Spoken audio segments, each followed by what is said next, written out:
ഇതാണ് യഥാർത്ഥത്തിൽ നടന്നത്. ഈ കേസിൽ ഇദ്ദേഹം നിരപരാധിയാണ്. ഉണ്ണിത്താനെ വെട്ടിയിട്ട് നാട്ടുകാരുടെ പണവുമായിട്ട് മുങ്ങിന്നാണല്ലോ ആരോപണം. തെഫ്റ്റും മർഡർ അറ്റംപ്റ്റുമാണ്. പ്രൊസീജിയറൊക്കെ സാറിന് അറിയാമല്ലോ. അറസ്റ്റ് രേഖപ്പെടുത്താൻ തരമില്ല. മല്ലയ്യയോടൊന്ന് സഹകരിക്കാൻ പറയണം.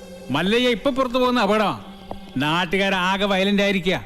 ഇപ്പോഴത്തെ കണ്ടീഷനിൽ ഇവിടെയാണ് സേഫ്. നാളെ നമുക്ക് കോടതിയിൽ നിന്ന് ജാമ്യം എടുക്കാം. എല്ലാം നിയമപരമായി തന്നെ നമുക്ക് തെളിയിക്കാം. എന്റെ മൊഴി കോടതിയിൽ സോളിഡ് പ്രൂഫായിരിക്കും. പിന്നെ ഈ നാട്ടുകാരുടെ മുന്നിൽ മല്ലയ്യയ്ക്ക് തല ഉയർത്തിപ്പിടിച്ച് നടക്കാം. ധൈര്യമായിട്ടിരിക്കെ. നാഗേന്ദ്രൻ സാറേ, ഇനി കഷ്ടപ്പെട്ട ആളെ തപ്പി നടക്കണ്ട. ആളിതേ താനേ ഇങ്ങ് കൂട്ടിക്കയറി വന്നിട്ടുണ്ട്. സാറിങ് വന്നാ നമുക്ക് ഒരുമിച്ച് ഇവനെ ഒന്ന് സൽക്കരിക്കാം. സൽക്കാരം നിനക്ക് ഞാൻ തരാമട നായിന്റെ പട്ടി.